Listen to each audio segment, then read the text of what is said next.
Wave upon wave, in a gesture which is part threatening and part submissive, the district heads salute their master.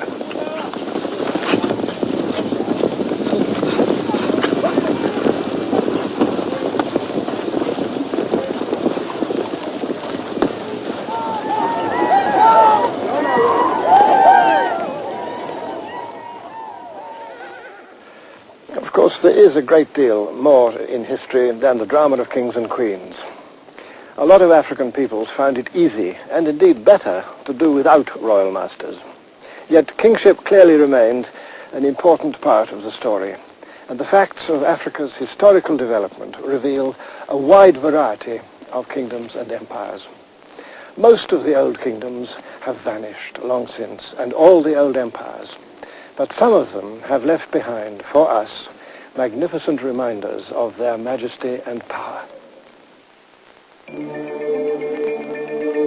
This astonishing sculpture in gleaming copper represents one of the rulers, or Oni, of the kingdom of Ife in western Nigeria 7 or 8 centuries ago.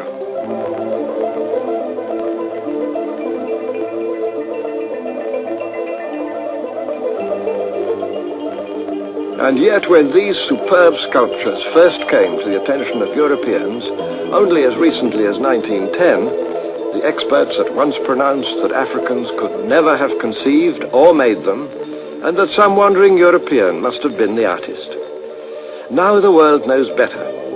The truth is that these are portraits of African kings made by African artists for use in royal ceremonial.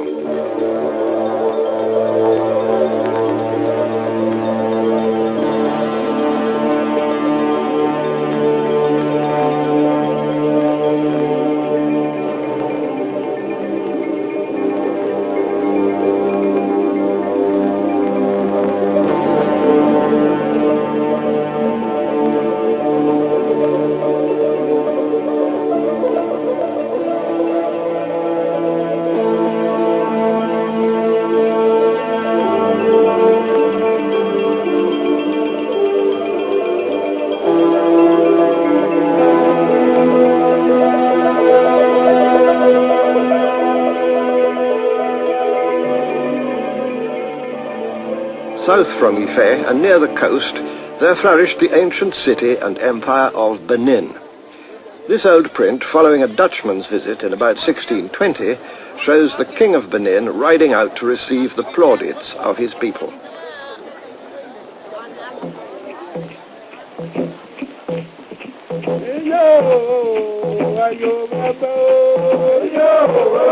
Benin artists, beginning at least as early as 1400, had long been developing their own styles and techniques, styles that were entirely African in inspiration and execution.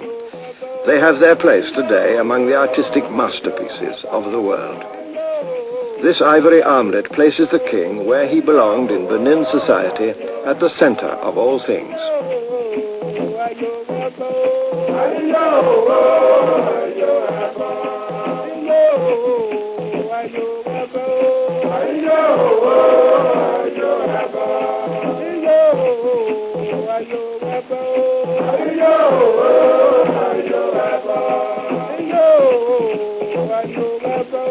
Plaques in brass, which once adorned the walls of the Orba's palace, reinforce the power and mystery of the king.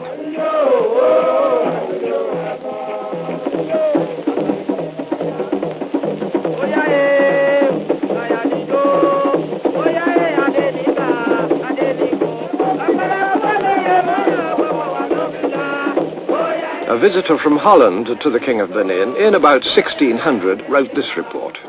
The city is composed of 30 main streets, very straight and wide.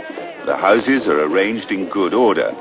The people are in no way inferior to the Dutch in cleanliness. Their houses are as polished as a looking glass.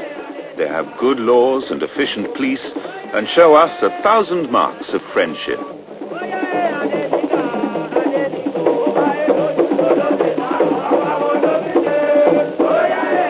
Orba, king of men, could handle leopards, the kings of the forest, like toys.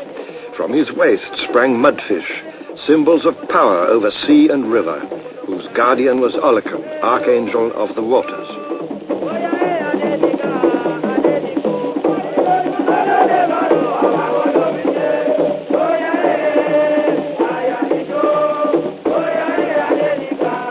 king had great authority, but this depended on the support of noblemen and appointed chiefs, and on certain persons of ritual power.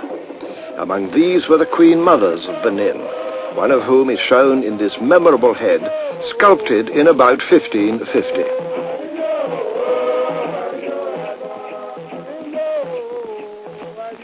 Adjoining Benin was the ancient empire of the Yoruba people, with its heart in the city of Oyo. The Yoruba developed great military strength based on cavalry.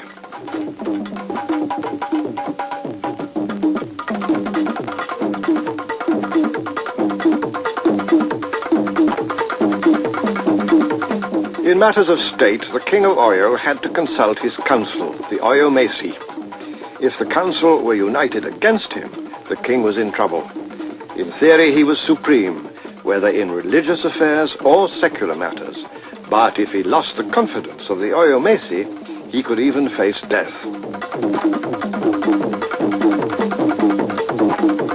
Such was the authority of the council that if they turned against him, the king might have to commit suicide.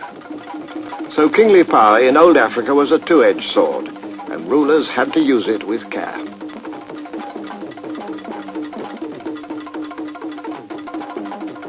When at last Europeans reached these shores, they came at first in peace, as traders or ambassadors asking favors.